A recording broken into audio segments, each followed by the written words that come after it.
When I wake up in the morning, I ask myself the same exact question every single day. And that question is, what is the greatest ideal of myself that I can be today?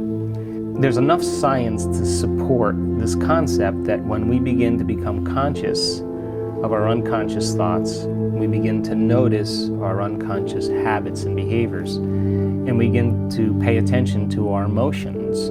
The fact that we are observing those aspects of the old self means that we're no longer the old self. We begin to become consciousness observing the old self. So my process is to become conscious of who I no longer want to be.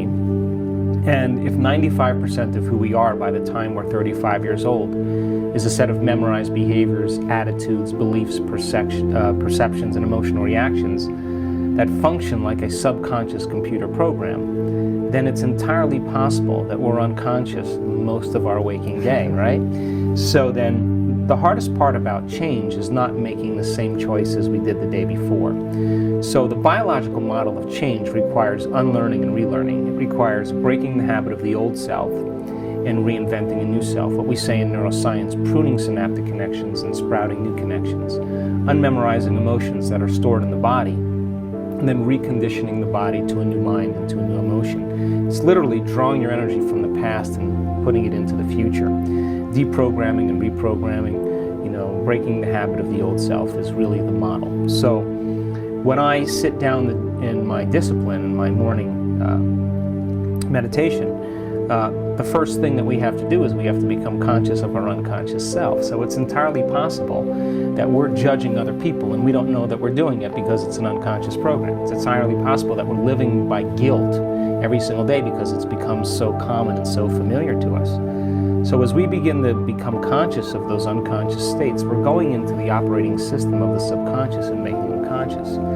So the more we are conscious of those unconscious states, the more control we have on those later on in our day. And so most people, they start out with really good intentions to think positively, but they may have been thinking, acting, or feeling negatively for the last 25 years. So I just take a little bit of time and I become aware of who I no longer want to be. Then I begin to think about who I want to be when I open my eyes, what thoughts I do want to fire and wire in my brain, what behaviors I do want to demonstrate. And if you begin to contemplate or even mentally plan or rehearse your behaviors, if you do it properly, mental rehearsal shows that you begin to install the neurological circuits in your brain. So now the brain looks like the experience has already happened, or better yet, the brain is primed now for you to get your behaviors to match your intentions in your waking day. If I can bring up the emotion of how this new ideal would feel, the end product of every experience is called an emotion. So if I can begin to feel what it would be like to be the greatest ideal of myself, then I'm giving my body a taste of the future emotionally. And the research shows that rehearsal both changes the brain as well as the body.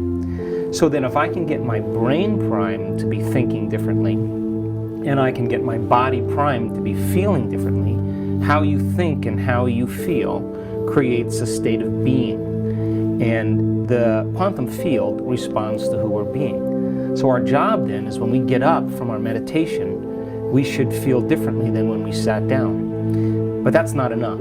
Then you have to maintain your modified state of mind and body your entire day. And if you do that properly and be greater than the conditions in your environment, to be greater than the emotional addictions and habits of the body, and be able to sustain that change for just a suspended period of time, get ready because something unusual is going to happen in your life. That's the law. And it always comes in a way that we least expect, because if we can expect it, it's nothing new. It has to rock our world. It has to catch us off guard. And when we see the effects of our change in our internal state being produced in our external world, we'll pay attention to what we did and we'll do it again. So for me personally, I ask that question, what's the greatest ideal of myself? And I don't get up from my meditation until I feel like that person. And then when I get in that state of being, then I do my best to live from that state of being. I allow for 2 hours every morning. Now people say, oh my God, 2 hours. Do you take 2 hours? No. But I allow for 2 hours. Why?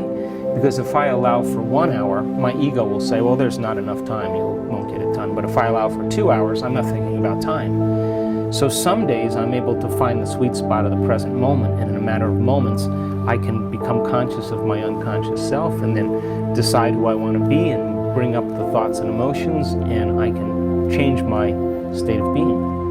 Other days I'm thinking about flights I have to catch, people I have to see, emails I have to check,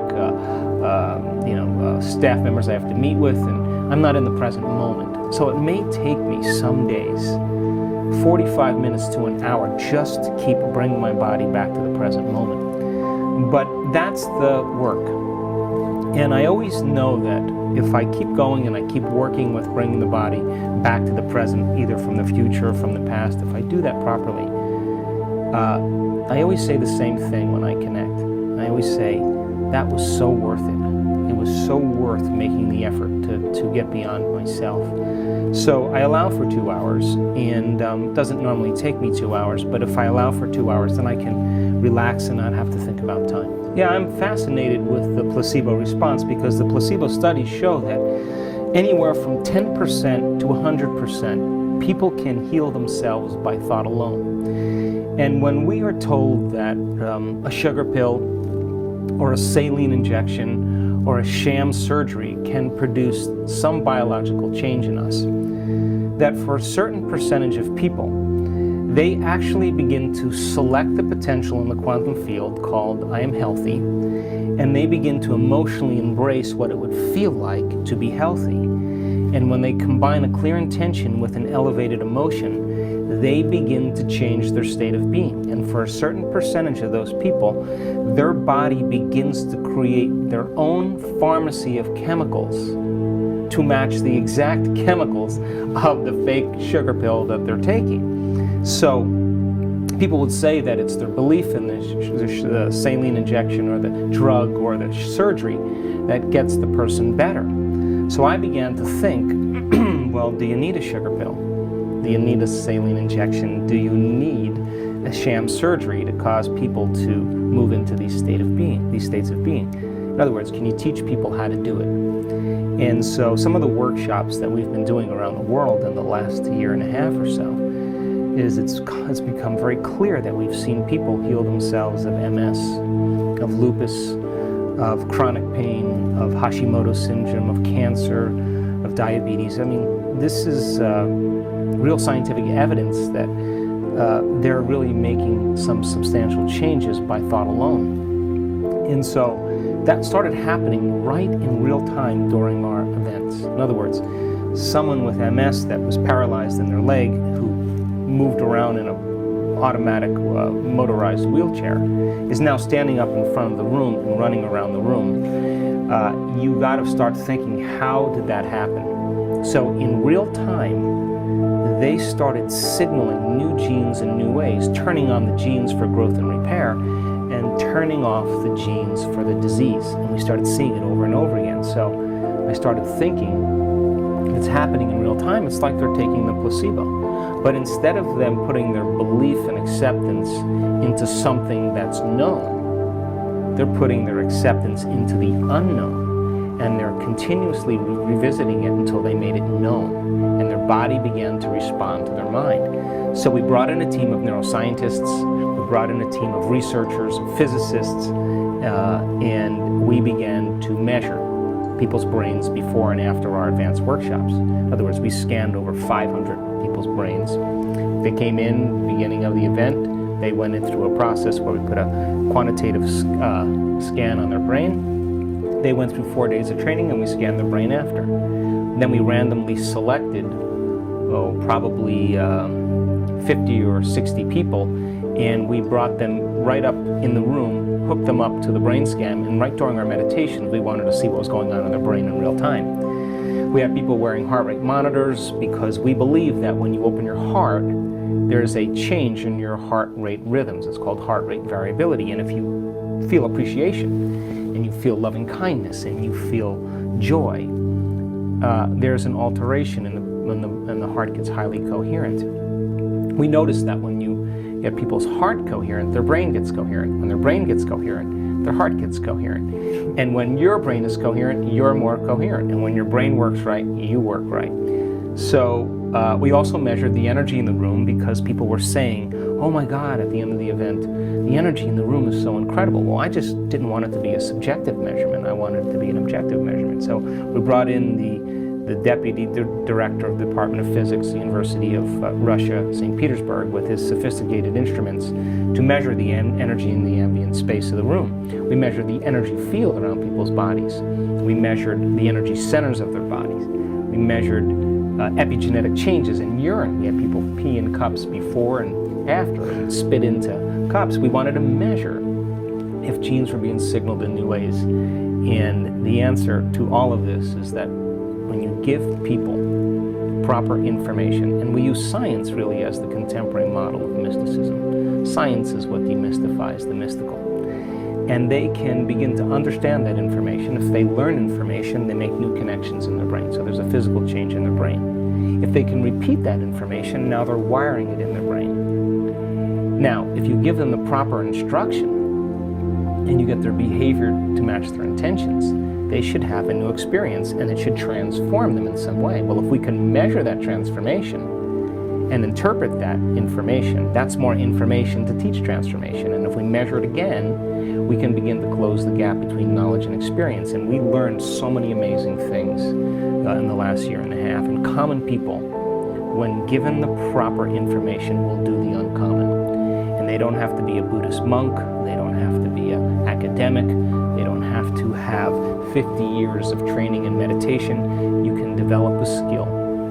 And we saw people heal themselves by thought alone. So when I started seeing this pattern, people were doing it by thought alone. We decided to write this book called You Are the Placebo, Making Your Mind Matter. And we now know that you can invest the same belief, acceptance, and surrender to that outcome without analysis. And when you understand the scientific principles of how the placebo works, you can omit that thing that exists outside of you that you believe is going to change you and begin to cultivate that state of being from inside of you. And when people are able to do that properly, they produce the same biological changes if they took the placebo, and they're healing themselves by thought alone. To change, to truly change, is to be greater than your environment, to be greater than your body, and to be greater than time. That's my model of change. So then, to be greater than your environment means that you're no longer allowing the conditions in your external world to dictate how you're feeling. So the doctor says to you, you have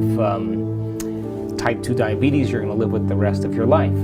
Or you have this condition, and this is how it works for most people. Now, if you accept, believe, and surrender to your doctor's advice without analysis, you begin to take that thought and begin to implant it into your autonomic nervous system, into the operating system. And now people have just been given the voodoo curse. Now they are on a projected timeline because now the doctor, the modern day witch doctor, wears a lab coat and a stethoscope and is giving you a very specific sentence about your future. So that's programmed subconsciously. So if to change is to be greater than your environment, to be greater than the habits and addictions in your body, emotional addictions and unconscious habits, and to be greater than the predictable line of time where people wake up every morning and they get out of bed and they shut the alarm clock up with their same finger and they drink coffee out of the same mug and they drive to work the same way, they do the same things every day, they see the same people at the same exact place at the exact same time. Their future is exactly like their past. As a matter of fact, if we took their past, we could lay it right on top the next day in their future, and that's karma. They're living the same lifetime over and over. So if the change is to be greater than your body, your environment, and time, then meditation is the perfect tool. Why? Because when you close your eyes, you're eliminating the environment. If you play soft music in the background, that's less sensory input. Now your senses plug you into the environment. So if you're closing your eyes and you're putting earplugs in or playing music in the background, you're disconnecting from your known familiar environment. If you put your body away and you sit it still, you are now no longer your body. And if you can begin to focus on your inner world and change your brainwave patterns, the research shows that you will forget about time. The circuits in your brain that you use to process time will shut off, which means there is no time in that moment. And when you begin to become nobody, no one, no thing, nowhere, in no time, you become pure consciousness. That's the moment you have dominion over something in your environment. That is the moment you can change something in your body. And that's the moment you literally can create some future time. So we use meditation as the model, and we use guided meditations because people can get beyond themselves and make their inner world more real than their outer world. And so the meditations we use for You Are the Placebo are about changing beliefs and perceptions about yourself and your life. And what is a belief? A thought you keep thinking over and over again until you hardwire it in your brain. And if beliefs are based on past experiences, and past experiences create emotions, the very boundaries of our beliefs are our emotions. Now, how you think and how you feel creates a state of being. And a belief then is just an extended state of being. And if you keep thinking and feeling the same way over time, you condition your body to be the mind of that belief. So now the body is a subconsciously programmed belief, which means most beliefs are unconscious. So when you begin to become conscious of your beliefs about money, about health, about food, about relationships, about God, about spirituality, you have to look to examine to see if they're true. So then in order for you to change a belief or perception about yourself and your life, you have to make a decision with such firm intention that the amplitude of that decision carries a level of energy that's greater than the hardwired programs in your brain and the emotional addictions in your body, and your body has to respond to a new mind. So then you make a choice, and that choice becomes an experience that you never forget, and the hair on the back of your neck stands up. Your body's responding to a new mind. So the person who moves into a state of religious ecstasy and drinks strychnine and has no biological effects, is greater than their body, their environment, and time. They don't say, geez, I'm going to drink some strychnine, I wonder if it's going to poison me. A belief is black and white. If you're believing in something, then you are altering your state of being. And so we teach people how to change their state of being in these guided meditations because we want them to begin to signal new genes in new ways by thought alone. But you can't do it being your normal self. It requires a level of energy that is the epiphenomenon of matter. And when you change your energy, you change your life. So we use the meditation to eliminate the body, the environment, and time to produce some effects in the body, the environment, and to create some future time. And we've been using some of these meditations now for years, and we've seen some pretty amazing changes in people's lives.